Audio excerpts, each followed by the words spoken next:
ಎಲ್ಲಿ ಇದು ಬೇಡ ಅಂತ ಅನ್ನೋದು. ಈಗ ಪ್ರಾಡಕ್ಟ್ ಇಟ್ಕೊಂಡು ಮನೆ ಕೊಡೋಕೆ ಬಂದಾಗ ಏನು ನಮ್ದು ಚಿಲ್ಲರೆ ಬಿಸ್ನೆಸ್ ಅಂತ ಅನ್ಸುತ್ತೆ. ಒಂದ್ಸಲ ಓದಿಕೆಯಿಂದ ಒಂದು ಟ್ರಿಪ್ ಕ್ವಾಲಿಫೈ ಆಗ್ಬೇಕು. ನಮ್ಮನ್ನ ತಿರ್ಗ ಹಾಕ್ಬಿಟ್ಟು ಕಡೆಗಿನ ಒಳಗಡೆ ಕರೆದು ಫ್ರೀ ಆಫ್ ಕಾಸ್ಟ್ ಬಿಟ್ಟು ವೆಲ್ಕಮ್ ಸರ್ ಅಂತ ಕರೀತಾರಲ್ವಾ, ಅಲ್ಲಿಂದ ಗೊತ್ತಾಗತ್ತೆ ಅಪ್ಪ ನನ್ನ ಓದಿಕೆ ನೋಡಿ.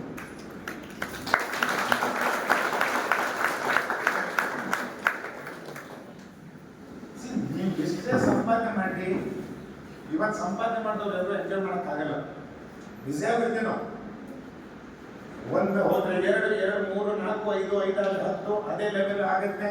ಅದರಲ್ಲೇ ಬಿಸಿ ಆಗ್ಬಿಟ್ಟು ಎಂಜಾಯ್ ಮಾಡಕ್ಕೆ ಟೈಮ್ ಸಿಗಲ್ಲ. ಟೈಮ್ ಸಿಕ್ಕಿದ್ರು ಈ ತರ ಗ್ರೂಪ್ ಸಿಗಲ್ಲ, ಗುಂಪು ಸಿಗೋದಿಲ್ಲ. ಕೋಟಿ ದುಡ್ದವರು ಕೂಡ ಎಷ್ಟು ಜನ ಕೂಸಂತ ಒಂದು ಟ್ರಿಪ್ ಇತ್ತಂತ ಮೋದಿಕೇರಿ ಬರೋದಕ್ಕಿಂತ ಮುಂಚೆ ಹಡಗಲ್ಲೂ ಈ ತರ ಹೋಗ್ಬೋದು ಅಂತ ಎಷ್ಟು ಜನ ಕೇಳಿದ್ದೀರಾ? ಬಹಳ ಜನ ಕೇಳಿದವ್ರೇನು ಹೋಗೋದನ್ನ ಬಿಟ್ಟಾಕಿ ಕೇಳಿದವ್ರು ಹೋಗಿ ಬಂದವ್ರು ಎಷ್ಟೋ ಜನ ಫೋನ್ ಮಾಡ್ಕೊಂಡು ಕೆಲವು ಕಣ್ಣೀರ್ ಆಗ್ತಾ ಇದ್ರು. ಅವ್ರು ಮೇಡಮ್ ಸರಸ್ವತಿ ಮೇಡಮ್ ಅಂತ ಹೇಳಿ ಅವ್ರಿಗೆ ಹೋಗೋದಕ್ಕೆ ಪಾಪ ಸ್ವಲ್ಪ ಕಷ್ಟ ಆಗ್ತೈತೆ, ಅವ್ರಲ್ಲಿ ಅರೇಂಜ್ ಮಾಡಿದ್ರೆ ಕಣ್ಣೀರ್ ಆಗ್ತಾ ಇದ್ರು. ಸರ್ ನಾವು ಯಾಕಾದ್ರೂ ಹುಟ್ಟಿದ್ದೀವಿ ಅಂತ ಅನಿಸ್ತಾ ಇದೆ ಸರ್. ಮಡಿಕೇರಿ ಬರೋದು ಮಡಿಕೇರಿ ಬಂದ ಈ ಥರನು ಮನೆಯಲ್ಲಿ ನಮ್ಗೆ ತುಂಬಾ ಕಷ್ಟ ಇದೆ. ಆದರೆ ಅವ್ರ ಟ್ರಿಪ್ ಅಲ್ಲಿ ಎಷ್ಟು ಎಂಜಾಯ್ ಮಾಡ್ತೀನಿ. ಈ ತರ ಬೇಕಾದಷ್ಟು ಲೈಫಲ್ಲಿ ನಿಮಗೆ ಕಲ್ಪನೆ ಮಾಡ್ಕೊಳಕ್ ಆಗಿರುವಂತ ಸಣ್ಣ ಸಣ್ಣ ಎಫರ್ಟ್. ಅದಕ್ಕೆ ತುಂಬಾ ದಿಪ್ಪಲ್ಲ ಹೊರಬೇಕಾಗಿಲ್ಲ. 1 ಗಂಟೆ 2 ಗಂಟೆ ಕರೆಕ್ಟಾಗಿ ಮೋದಿಕೇರಿನಲ್ಲಿ ನಂದು ಅಂತ ಕಲ್ಪನೆ ಮಾಡಿದ್ವಿ ಸರ್. ಹೇಳ್ತಾ ಇರ್ತಾರೆ, ನೀವೇನ್ ಮಾಡಕ್ ಹೋದ್ರು ಹೇಳ್ತಾರೆ. ನೀವು ಕೆಲಸ ಮಾಡಿದ್ರು ಹೇಳ್ತಾರೆ, ಮಾಡಿಲ್ಲ ಅಂದ್ರೂ ಹೇಳ್ತಾರೆ. ಹೇಳೋರು ಹೇಳ್ತಾರೆ ಇಲ್ವಾ? ಬೈಯೋರಿಲ್ವಾ? ಸಿದ್ದರಾಮಯ್ಯ ಬೈಯೋರಿಲ್ವಾ? ಬೈತಾರೆ ಇಲ್ವಾ? ಬೈತಾರೆ ಇಲ್ವಾ? ಫ್ರೀ ಕೊಟ್ಟರು ಬೈತಾರೆ. ಮೋದಿ ಅವರು ಪಾಪ ಮನೆ ಮಠ ಹೆಂಡತಿ ಮಕ್ಕಳನ್ನೆಲ್ಲ ಬಿಟ್ಕೊಂಡು 18 ತಾಸು ಕೆಲಸ ಮಾಡಿದ್ರು ಬೈತಾರೆ. ಅವರು ಸರಿ ಬೈತಾರೆ. ಏನಕ್ಕೋಸ್ಕರ ಮಾಡ್ಬೇಕು? ವ್ಯಕ್ತಿ 70ನೇ ವಯಸ್ಸು ಇರೋದ್ರ ತಾಯಿನೂ ಇಲ್ಲ, ಹೆಣ್ಣಿಲ್ಲ, ಮಕ್ಕಳಿಲ್ಲ, ಕುಟುಂಬ ಇಲ್ಲ, ಮತ್ತೊಂದಿಲ್ಲ. ಬೆಳಿಗ್ಗೆ 4 ಗಂಟೆಗೆ ಇದ್ರೆ 12 ಗಂಟೆ ತನಕ ಕೆಲಸ ಮಾಡ್ತಾರೆ. ಪಾರ್ಟಿ ಮತ್ತೊಂದು ಪಕ್ಷ ಬಿಟ್ಟಾಕಿ ವ್ಯಕ್ತಿಗತವಾಗಿ ಒಬ್ಬ ವ್ಯಕ್ತಿಯ ಕಷ್ಟನ ನೋಡಿ. ಕರೆಕ್ಟಾ? ಏನು ಹೋಗ್ತಾರೆ ತಗೊಂಡೋಗ್ಬೇಕಾದ್ರೆ ಏನು ಹೋಗ್ಬೇಕಾದ್ರೆ ಏನು ತಗೊಂಡು ಹೋಗ್ತಾರ? ಯಾರಿಗಾದ್ರು ಮಾಡಿಟ್ಟು ಹೋಗ್ಬೋದ ಬಾಗಿಲುಗಾರ ಮಕ್ಕಳು ಮರಿ ಮಾಡಿರ್ತಾರ ಅಂತ ಹೇಳ್ಬೋದು. ಏನಿದೆ ಆದ್ರೂ ಬೈತಾರೆ, ಎಲ್ರಿಗೂ ಬೇಕು. ನಮ್ ಸರ್ ಅವ್ರಿಗೆ ಸರಿಯಾಗಿಲ್ಲ ಅಂದ್ರೆ ಬೇಕು, ಅವ್ರಿಗೆ ಸರಿಯಿಲ್ಲ, ಇದು ಸರಿ. ದೇವರನ್ನೇ ಬಿಡ, ದೇವರನ್ನೇ ಪಾಲಿಸತ್ತ ಅಂತ ಹೇಳ್ತಾರೆ. ಕರೆಕ್ಟಾ? ನಮ್ಗೆ ಕಷ್ಟಪಟ್ಟ ನನ್ನ ಬಾಡಿ ದೇವರನ್ನೇ ಸತ್ತ, ದೇವರಿಗೆ ನನ್ನ ಬಾಡಿ ಯಾರು ಬೇಡ. ಇಷ್ಟೆಲ್ಲ ಮಾಡ್ತಾರೆ. ನಮಗೇನಾದ್ರು ನಾವು ಶ್ರೇಷ್ಠ ಕೊಟ್ಟಾಗ ಬೇಡ ಅಂತ ಹೇಳೋದು ಏನ್ ತಪ್ಪೇನಿದೆ? ಮೋದಿಗೆ ಅವಕಾಶ ಕೊಡೋದು ಬೇಡ ಅಂತ ಏನಾಯ್ತು? ಎಲ್ಲ ಉಪ್ಪ ಬೇಡ ಅಂದ ತಕ್ಷಣ ನಮ್ಮ ಜೀವನ ಮುಳುಗೋಗ್ಬಿಡುತ್ತಾ? ನಾವು ಸ್ಟಾರ್ಟಿಂಗ್ ಅಲ್ಲಿ ಬಂದಾಗ ನಮಗೂ ಹಂಗೆ ಅನ್ಸುತ್ತೆ. ನಮ್ಮ ಕೈಯಲ್ಲಿ ಕ್ಲೋಸ್ ಫ್ರೆಂಡ್ ಕರ್ಬಿಟ್ಟು ನಾವು ನೋಡಿದ್ವಿ ಹಂಗೆ ಹಿಂಗೆ ಇಂಥದ್ದೆಲ್ಲ ಬಾಳ ಬಂದಿದೆ, ಮುಳುಗೋಗಿದೆ, ನಮ್ಮ ಭಯ. ಹೌದಾ? ಸಹಜವಾಗಿ ನಮ್ಗೆ ಗೊತ್ತಿರೋಲ್ಲ, ಹೇಳಿದ ಭಯ ಜೊತೆ ಇಲ್ವಾ? ಎಷ್ಟೋ ಜನ ನೀವು ನೋಡಿ ಕರ್ಕೊಂಡಂತ 8 ಜನ ಹಿಂಗಾಯ್ತು ಅಂತ ಹೇಳೋದಿಲ್ಲ, ಮತ್ತೆ ಹೋದ್ರೆ ವಾಪಸ್ ಬರೋದಿಲ್ಲ. ಯಾಕೆ ವಾಪಸ್ ಬಂದಿರಲ್ಲ ಅಂತ ಹೇಳಿದ್ರೆ ಯಾರು ಅಂತ ಭೇಟಿ ಮಾಡಿರ್ತಾರೆ. ಕರೆಕ್ಟ್ ಅಲ್ವಾ? ನಾನು ಮಾಡಿದ್ದೆ ಹೋಗ್ಬೇಕು ಹಂಗೆ ಹಿಂಗೆ ಅಂತ ಹೇಳಿರ್ತಾರೆ, ವಾಪಸ್ಸೇ ಬರೋದಿಲ್ಲ. ನಾವು ಧೈರ್ಯ ಮಾಡ್ಕೊಂಡು ವಾಪಸ್ ಬಂದು ಕೇಳೋದಿಲ್ಲ ನಮ್ಮ ಮಕ್ಕಳೇನು ಇರಾಕ.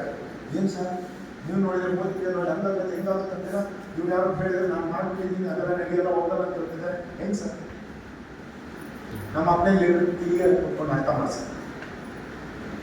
ಅವ್ರು ಅವಾಗ ಒಂದೇ ಒಂದು ಮಾತು ನಮ್ಗೆ ಲೀಡರ್ ಹೇಳಿದ್ರು, ನೋಡಪ್ಪ ಅವನೇನಾದ್ರು ನಂಬಿ ಮಾಡಿದ್ರೆ ಅವ್ರು ಇವತ್ತು ಗೆದ್ದವ್ರು ಇಷ್ಟ ಇರ್ತಾನೆ, ಅವನ್ನೆಲ್ಲ ಮುಳುಗೋಗುತ್ತೆ ಅಂತ ಹೇಳ್ಬಿಟ್ಟು ಅವ್ನು ಮುಳುಗೋ ಪರಿಸ್ಥಿತಿ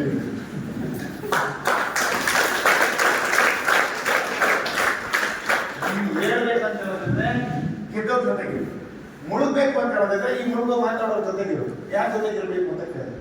ಇಲ್ಲ ಸರ್ ನಾವು ನಂತರ ಆಗ್ಬೇಕಾ ನಾನು ಹೇಳ್ಬೇಕು. ಅವತ್ತೇ ಹೇಳಿ ಕಳಿಸಿದ್ರು, ಬ್ಯಾಗ್ ಮೇಲೆ ಹೋಗ್ಬೇಕಾದಾಗಿಂತ 1000 ಜನ ಸಿಗ್ತಾರೆ.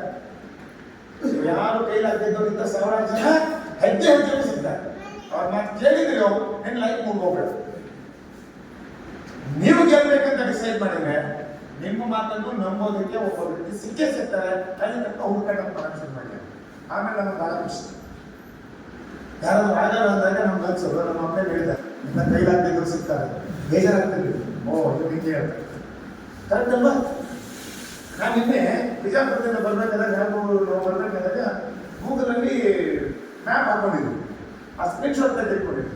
ಅದ್ರಲ್ಲಿ ಒಬ್ಬ ಪುಣ್ಯಾತ್ಮ ಮಾಡಿಟ್ಟಿದ್ದೆ ಗೂಗಲಲ್ಲಿ, ಪೊಲೀಸರಿದ್ದಾರೆ ಎಚ್ಚರಿಕೆ ಅಂತ ಗೂಗಲಲ್ಲಿ. ಸೀರಿಯಸ್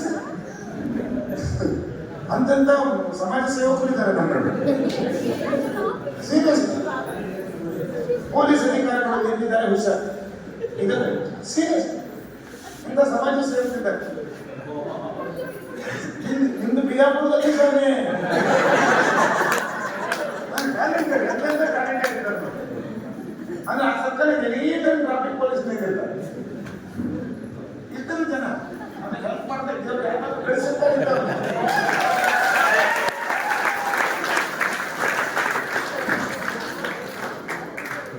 ದೇವರು ಹೆಸರು ಯಾರ್ಯಾರ ಬರ್ತಾನೆ ಅಂತ ಹೇಳಕ್ ಸಾಧ್ಯನೇ ಇಲ್ಲ. ನಿನ್ನೆ ಮೂವಿ ನೋಡಿದ್ವಲ್ವಾ, ಕರೆಕ್ಟ್ ಅಲ್ವಾ? ನಾವು ಹೋಗ್ಬೇಕಂತ ನಿರ್ಧಾರ ಮಾಡ್ಬೇಕು.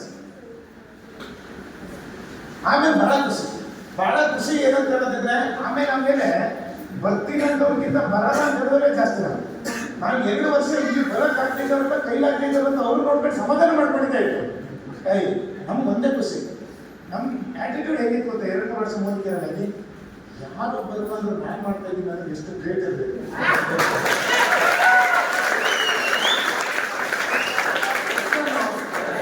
ಎಲ್ಲರೂ ಮಾಡೋದು ಚಿಲ್ಲರೆ ಕೆಲಸ. ಗ್ರೇಟ್ ಕೆಲಸ ಮಾಡಬೇಕಂದ್ರೆ ಗ್ರೇಟ್ ಪರ್ಸನಾಲಿಟೀಸ್ ಇದ್ರೆ ಬರಬೇಕು.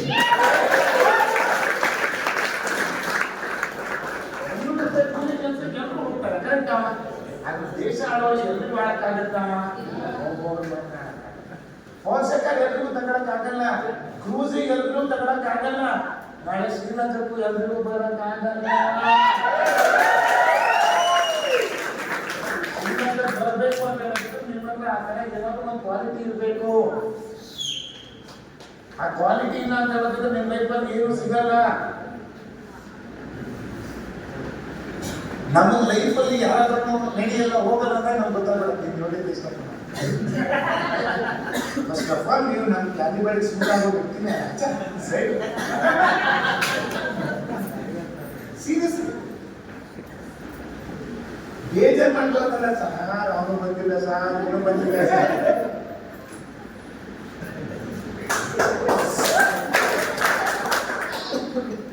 ಸಿನಿಮಾ ತುಂಬಾ ಕಾಲದಲ್ಲಿ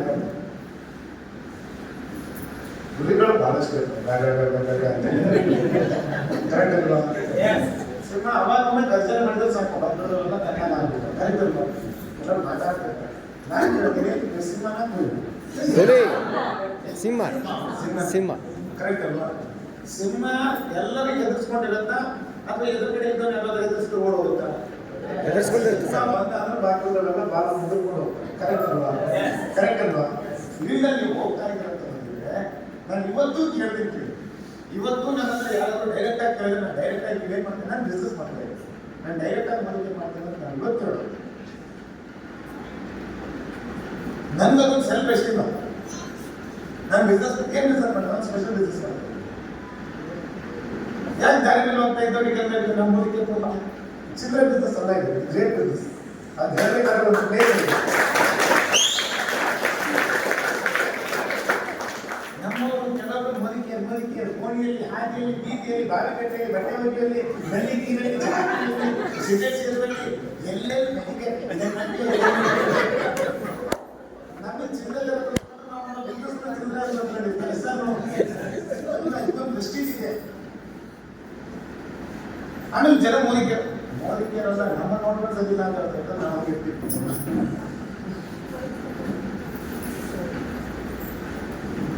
ಇಲ್ಲಿ ತನಕ ಕೂಡ ನಮ್ಮ ಎದುರುಗಡೆ ಯಾರು ಮೋದಿಕರ ಬಗ್ಗೆ ಹಿಂದುಗಡೆ ಮಾತಾಡಿರ್ಬೋದು, ನಮ್ಮ ಫ್ರೆಂಡ್ಸ್ ಇರ್ಬೋದು, ಫ್ಯಾಮಿಲಿ ಇರ್ಬೋದು.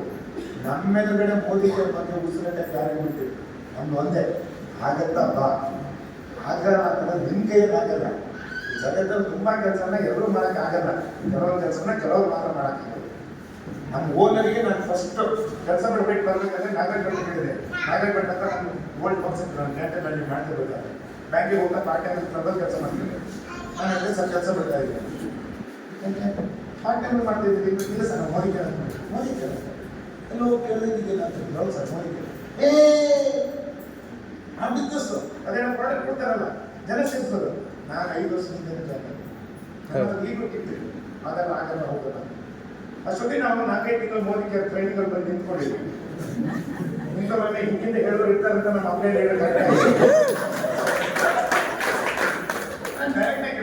ಸರ್ ಎಲ್ಲ ಬಿಸ್ನೆಸ್ ಎಲ್ಲರೂ ಮಾಡೋಕ್ಕಾಗಲ್ಲ ಸರ್.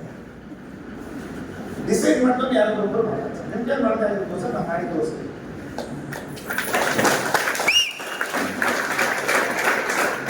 ಈ ಥರ ಹೇಳ್ಕೊರು ಬರಬೇಕು. ಥ್ಯಾಂಕ್ಸ್ ಟು ಬಟ್ ಸರ್ ನಾನು ಇವತ್ತು ಅಲ್ಲ, ನಾನು ಅಷ್ಟೇ ನಮ್ಮ ಇವರೆಲ್ಲ ಕರ್ಕೊಂಡು ಹೋಗ್ತೀನಿ. ಇವತ್ತು ನನ್ನ ಬೆಸ್ಟ್ ವ್ಯಾಲ್ಯೂಷನ್. ಇವತ್ತು ನಾನು ಅವ್ರ ಮನೆಗೆ ರೋಲ್ ಮಾಡೋದು. ಅವ್ರ ಮನೆಯವ್ರಿಗೆ ಎಲ್ಲರಿಗೂ ನನ್ನನ್ನು ಕರೆದಿರ್ತಾರೆ, ನನ್ನ ಮಗ ಥರ ಕೇಳ್ತಾರೆ.